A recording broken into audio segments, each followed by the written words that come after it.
Hello दोस्तों, जय श्री राम। स्वागत है आपका हमारे चैनल स्टडी पॉइंट पर।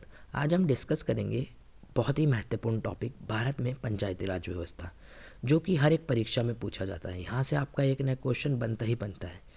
इस वीडियो में हम डिस्कस करेंगे पंचायती राज व्यवस्था कैसे लागू हुई, लोकसभा में कब पारित हुआ, राज्यसभा में कब पारित हुआ और स्वीकृति कब मिली, और प्रमुख समितियों को डिस्कस करेंगे। तो आप पूरी वीडियो में बने रहिएगा। अगर आपको वीडियो पसंद आए तो शेयर जरूर कीजिएगा। तो दोस्तों, शुरू करते हैं हम अपनी वीडियो को। 1870 में लॉर्ड मेयो ने नगर पालिकाओं को वित्तीय शक्ति प्रदान की गई और लॉर्ड रिपेन को भारत में स्थानीय स्वशासन का जनक कहते हैं। ये तो आपको पता ही होगा।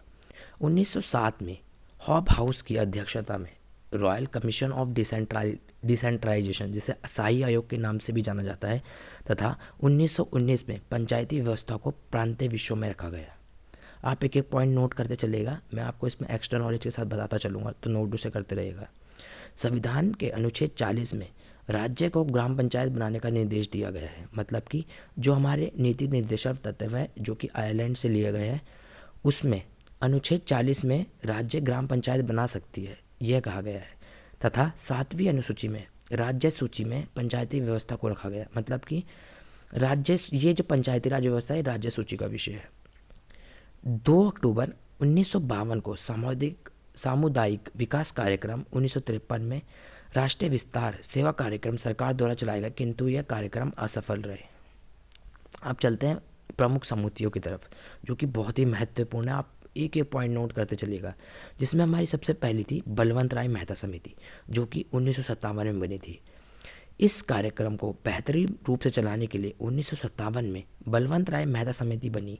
इस समिति ने अपनी रिपोर्ट पेश की और लोकतांत्रिक विकेंद्रीकरण व्यवस्था शुरू करने की बात की, जिसे पंचायती राज व्यवस्था कहा गया। इन्होंने कहा राज्य व्यवस्था त्रिस्तरीय होनी चाहिए, मतलब 3 भागों में होनी चाहिए, जिसमें पहला था ग्राम स्तर पे, क्षेत्र स्तर पे और तीसरा था जिला स्तर पे।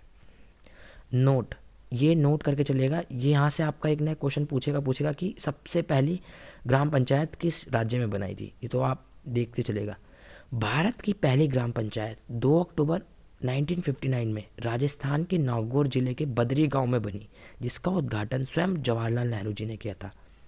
फिर उसी के कुछ दिन बाद आंध्र प्रदेश ने 11 अक्टूबर 1959 में ही अपने महबूब जिले में लागू किया गया। अगली समिति है अशोक मेहता समिति, जो कि 1977 में लागू की गई। इस समिति ने यह कहा कि पंचायती राज व्यवस्था को 2 स्तर में किया जाए, जिसमें पहला ये बोला कि पंचायती राज व्यवस्था में SC ST का प्रतिनिधित्व होना चाहिए और दलीय स्तर पर चुनाव होना चाहिए। यहाँ ये आपसे पूछता है कि अशोक मेहता समिति कब बनी थी। यहाँ से एक क्वेश्चन बनता ही बनता है पंचायती राज व्यवस्था से। अगला है VK राव समिति, जो कि 1985 में बनी थी। इस समिति में यह कहा गया कि मुख्यमंत्री की अध्यक्षता में राज्य विकास परिषद को पंचायती राज व्यवस्था में मिलाने को कहा। अगला है LM सिंघवी समिति, जो कि 1986 में बनी थी। यह समिति ने पंचायती राज व्यवस्था को संवैधानिक दर्जा देने को कहा। आपसे ऐसा क्वेश्चन पूछ सकता है कि कौन सी समिति ने सबसे पहले संवैधानिक दर्जा देने को कहा, तो उसका आंसर होगा LM सिंघवी समिति।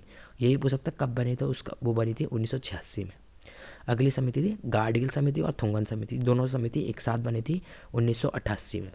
इस समिति ने भी यही कहा कि संवैधानिक दर्जा देना है पंचायती राज को। अब ये आप देखते चलिएगा। 64वें संविधान संशोधन 1989 के तहत राजीव गांधी की सरकार जब थी, उस समय पंचायती राज विधेयक लाया गया था, परंतु ये राज्यसभा में पारित ना हो सका। उसके बाद जब PV नरसिम्हा राव जी प्रधानमंत्री बनते हैं, उनके कार्यकाल में ये 73वां संविधान संशोधन 1992 के तहत इसे संवैधानिक दर्जा दे दिया गया था। सबसे पहले जब ये लोकसभा में पारित हुआ था, वो हुआ था 22 दिसंबर 1992 को, और जब राज्यसभा में पारित हुआ था उसी के अगले दिन 23 दिसंबर 1992 को, और जब इसे स्वीकृति मिली थी वो मिली थी 20 अप्रैल 1993 को, और लागू कब किया गया? 24 अप्रैल 1993 को। और आपसे ये पूछ सकता है कि पंचायती राज दिवस कब बनाता है, वो है 24 अप्रैल, क्योंकि इसी दिन हमारे पंचायती लागू किया था। मतलब कि जो पंचायती राज संशोधन था वो लागू किया गया था। संवैधानिक दर्जा देने के बाद सबसे पहले जो राज्य था वो मध्य प्रदेश राज्य था, जिसने लागू किया था। इसके आधार पर आंध्र प्रदेश ने अपने उधर पंचायतों पर चुनाव कराए गए थे। इसे संविधान संशोधन के तहत 11वीं अनुसूची में रखा। जैसे हमारी 12वीं अनुसूची है वो नगर निकायों से संबंधित है, और जो 11वीं अनुसूची है वो हमारी ग्राम पंचायतों से संबंधित है, जिसमें 29 विषयों को शामिल किया गया था। अब आप अनुच्छेद चलते हैं, अनुच्छेद आपको बताएंगे जो कि 243A से लेकर 243O तक है, जिसमें हमारा 243A है पंचायती राज व्यवस्था की परिभाषा का उल्लेख। इसमें मैं आपको 4-5 अनुच्छेद ऐसे बताऊंगा, इंपॉर्टेंट बता दूंगा, आप उसे लिख लेना कि ये इंपॉर्टेंट है बहुत, अभी आएंगे वो आगे। सबसे 243A में ये बताया गया है कि पंचायती राजों की व्यवस्था के परिभाषा के बारे में बताया गया है, और 243B में ये बताया गया है उसका गठन, मतलब कि पंचायत त्रिस्तरीय होनी चाहिए, ग्राम स्तर पर, क्षेत्र स्तर पर और जिला स्तर पर। जिस क्षेत्र की जनसंख्या 20 लाख से कम होती है वहाँ क्षेत्र पंचायत बनाने की छूट दी गई है। अगला है 243C, पंचायतों की संरचना की शक्ति विधानमंडल के पास ही रहता है, मतलब कि उनको बनाने या ख़त्म करने की बात जो गई है वो विधानमंडल के पास होती है, राज्य के। अगला है 243D, पंचायतों का आरक्षण के विषय में बताया गया है इसमें, और महिलाओं का आरक्षण 1/3 से कम नहीं होनी चाहिए। अगला है 243E, पंचायतों का कार्यकाल कितने वर्ष का होता है, वो है 5 वर्ष का होता है। अगला है 243, यहाँ मिस्टेक हो गया, आप ठीक कर लीजिएगा। 243F, पंचायतों को चुनाव लड़ने की योग्यता विधानमंडल के पास होती है। अगला है 243G, पंचायतों की शक्ति एवं दायित्व, मतलब उसके काम के बारे में उल्लेख किया गया है, पंचायतों की शक्ति और काम के बारे में 243G में। ये सबसे इंपॉर्टेंट है, इसे नोट कर लेना। या 243H जो मैं बताने जा रहा हूँ, पंचायतों को कर लगाने की शक्ति प्रदान की गई है, मतलब कि जैसे छोटे गाँव में ग्राम पंचायत है, वहाँ पर जैसे मेला उत्सव होते हैं, जो मेले होते हैं, उस पर पंचायत अपने हिसाब से कर लगा सकती है। ये हमारे अनुच्छेद में 243H में कहा गया है। अगला है 243I, राज्यपाल हर वर्ष 5वें वर्ष में राज्य वित्तीय आयोग का गठन करता है जो शुल्क संबंधी सिफारिश देता है। अगला है 243J, पंचायतों का लेखा, मतलब खर्च का परीक्षण की कैसा पैसा खर्च करेंगे, मतलब उसके बारे में उल्लेख किया है 243J में।